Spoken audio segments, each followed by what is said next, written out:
Halo, Assalamualaikum warahmatullahi wabarakatuh. Pernah nggak kalian merasakan bahwa uang gajian kalian nggak cukup untuk 1 bulan? Atau kalian bingung, uang yang dipakai itu kemana aja? Kok tahu-tahu habis?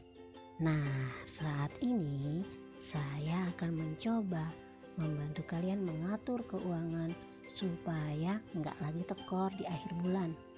Langkah awal yaitu pertama-tama, catat dengan rinci penerimaan dan pengeluaran selama bulan ini sampai sesen-sennya. Contohnya nih, ini kita bisa buat pakai Excel atau manual. Kita catat tanggal, uraian itu apa, keterangan apa yang kita keluarkan atau pemasukan apa yang kita peroleh selama 1 bulan itu aja. Hanya 1 bulan itu aja kok, enggak sampai berbulan-bulan kita mencatatnya. Ini berguna untuk mengetahui pengeluaran atau pemasukan apa yang sebenarnya gak perlu atau perlu dikurangi atau perlu ditambahkan selama 1 bulan itu. Yang kedua, jika di akhir bulan udah kita lakukan pencatatan penerimaan dan pengeluaran, di akhir bulan kita kelompokkan mana kebutuhan, mana keinginan, mana bulanan, mana harian. Sebenarnya kita harus menentukan dulu kebutuhan dan keinginan. Apa sih kebutuhan dan keinginan? Kebutuhan yaitu jika tidak terpenuhi akan mengganggu kelangsungan hidup dan aktivitas sehari-hari.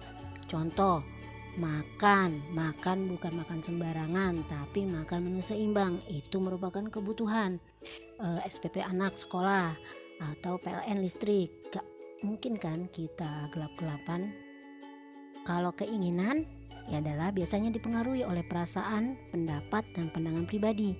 Jika tidak dipenuhi, tidak mengganggu kelangsungan hidup dan aktivitas. Contoh, minum kopi di Starbucks atau yang lainnya. Kita lanjut nih.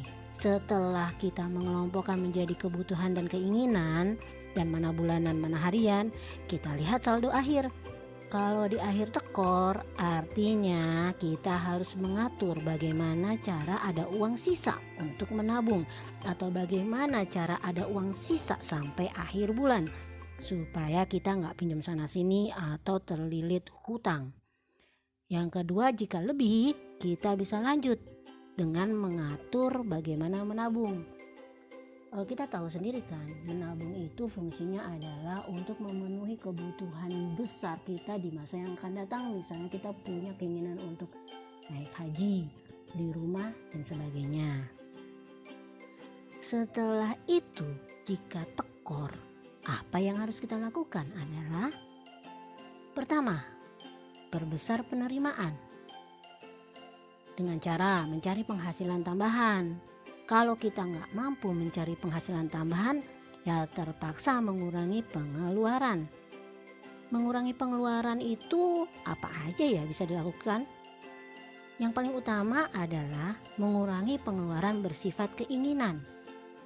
Karena kalau untuk mengurangi kebutuhan akan mengurangi level tingkat kenyamanan, kelangsungan hidup kita, sehingga yang paling pertama kali adalah kita harus mengurangi pengeluaran bersifat keinginan.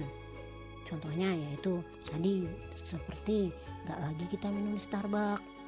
Yang kedua yaitu nggak lagi kita makan-makan di luar. Masih juga lebih besar, artinya mengurangi pengeluaran bersifat keinginan itu nggak cukup. Jadi kita harus menurunkan level yang masuk dalam pos kebutuhan. Contohnya adalah kita makan biasa daging, sekarang tempe. Kontrakan biasa 2 juta, pindah kita cari yang 1 juta. Menghemat listrik bisa, ganti mobil dengan motor. Kalau level kebutuhan itu sudah kita turunkan dan masih juga kita tekor, terpaksa kita harus menjual aset untuk melunasi cicilan sehingga pengeluaran untuk pos cicilan kita berkurang. Setelah kita memilah mana kebutuhan, mana keinginan, mengurangi kebutuhan dan keinginan, akhirnya didapatlah kita bisa mencukupi selama sebulan. Tapi berapa sih maksimal belanja harian supaya tidak tekor? Nah, setelah tadi rincian penerimaan pengeluaran kita kelompokkan menjadi penerimaan pengeluaran dan bulanan dan pengeluaran harian, didapatlah bahwa penerimaan kita sebulan adalah sebesar, misal contoh nih 5 juta. Pengeluaran bulanan misalnya untuk PLN, beras, SPP, total. Setelah ditotal penerimaan dan dikurangi pengeluaran, total sisa adalah 2.900.000. Jadi setiap hari maksimal pengeluaran harian adalah 2.900.000 bagi 30 hari adalah 96.000.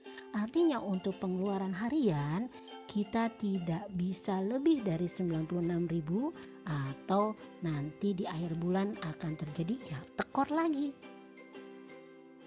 Nah, jika penerimaan atau penerimaan lebih besar dari pengeluaran, artinya kita sudah ada kelebihan uang untuk memikirkan investasi atau menabung untuk kebutuhan jangka panjang. Terima kasih. Assalamualaikum warahmatullahi wabarakatuh.